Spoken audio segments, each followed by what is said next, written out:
కళ్యాణి వచ్చా వచ్చా ఇంత మాదిరి రాడోరు దించా దించా.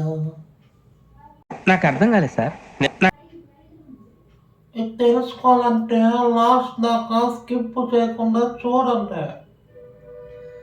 హాయ్ హలో నమస్తే వనక్కం ఆదాబ్, welcome back to my channel Rakesh universe. So నేను ద ఫ్యామిలీ స్టార్ మూవీ చూడడం జరిగింది, దాని గురించి చెప్పబోతున్నా. అంతకన్నా ముందు మీరు ఛానల్ కొత్త అయితే దయచేసి సబ్స్క్రైబ్ చేసుకోండి,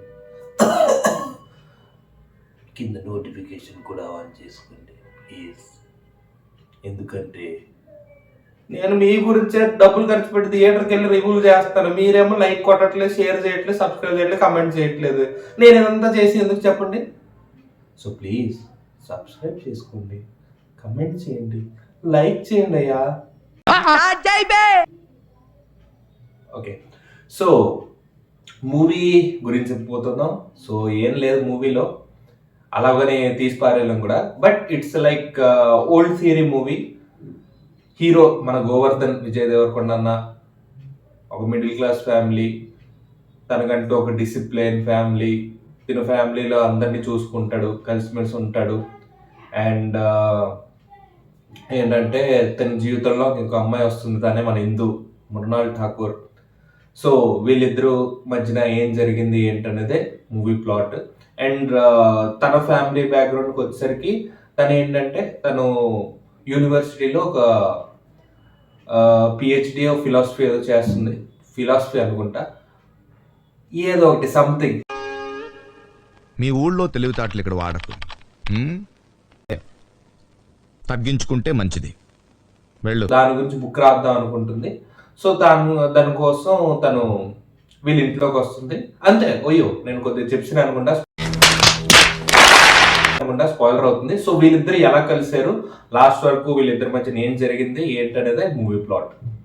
ఇంకా అంతే, అంతకుమించి చెప్తే అది స్పాయిలర్ అవుతుంది కాబట్టి. And coming to acting, Vijay Deverakonda and Mrunal Thakur ఇద్దరు కెమిస్ట్రీ బాగా వర్కౌట్ అయింది. అండ్ విజయ్ దేవరకొండ అన్న యాటిట్యూడ్ మనం ఇంతకుముందు మూవీస్లో చూసాం ఆల్రెడీ, సేమ్ అక్కడెక్కడ మనకు అదే కనిపిస్తుంది. And he did a great job అని చెప్పాలి. And coming to Mrunal Thakur,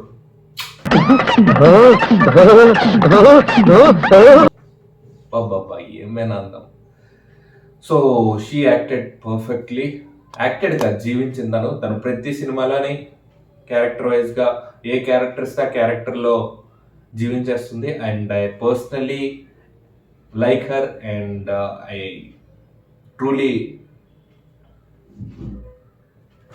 okay. And coming to direction by Parasuram, decent అని చెప్పుకోవాలి. కానీ ఏంటంటే ఓకే, ఇప్పుడు స్టార్టింగ్లో మనకు ఒక సీన్ ఉంటుంది, అదేంటంటే దోశలేసే సీను. అదేంటంటే క్లియర్గా మనకు తెలిసిపోతుంది సీజీ అంత ఎగ్జాక్ట్గా లేదు. ఈ పార్ట్ మీరు సరిగా ప్లానింగ్ చేసుకోలేదా? మీరిద్దరు బిగినర్స్ మిస్టేక్స్ ఇవన్నీ. ఒకరిని చీటింగ్ చేస్తున్నామంటే ఎట్లుండాలా? బనీన్కి తెలియకుండా డ్రైయర్ లాగేయాలా? కానీ ఓకే. అండ్ ఫస్ట్ హాఫ్ చాలా బాగుంది, సెకండ్ హాఫ్ వచ్చేసరికి అంటే ఏదో సీన్ పెట్టాలని పెట్టారు అలా అనిపించింది. మొత్తం ల్యాగ్ ఉంటుంది సెకండ్ హాఫ్ అంతా. అండ్ ఏం చెప్పాలి అంతకుమించి, లైక్ రొటీన్గానే ఉంది బేసిక్లీ మూవీ. ఏదో మనం ఎక్స్పెక్ట్ చేసి వెళ్ళాలి థియేటర్ కంటే అంత లేదు మూవీలో. అంటే నేను ఇలా ఎందుకు చెప్తున్నానంటే తప్పుగా అనుకోకండి, ఎందుకంటే నేను వెళ్ళాను చూశాను కాబట్టి మీకు చెప్తున్నాను. ఎందుకంటే every penny counts, right? So మీరు కొద్దిగా ఆగితే ఇది మీరు అమెజాన్ ప్రైమ్లో చూసుకోవచ్చు. కానీ ఓవరాల్గా ఇట్స్ డీసెంట్ వాచ్ నేను చెప్పుకోవచ్చు. But up to you, me weekend మీరు వెళ్ళాలనుకుంటే definitely you can watch. And కానీ ఏ ఎక్స్పెక్టేషన్స్ పెట్టుకుని వెళ్ళకండి, ఏదో ఉంటుంది ఏంటనేది. సో అదే నేను చెప్పాలనుకుంటున్నా. And coming to music by Gopi Sundar is also good. And remaining all cinematography, editing అది కూడా బాగానే ఉంది. ఒక సీజీ ఒకటే కొద్దిగా నాకైతే అంత కన్విన్సింగ్గా అనిపించలేదు. అండ్ నేను వచ్చేసరికి ఈ మూవీకి 3/5 రేటింగ్ ఇవ్వబోతున్నాను. అండ్ అంతే, ఈరోజు కింద గైస్. నెక్స్ట్ వీడియోలో కలుద్దాం. Thank you.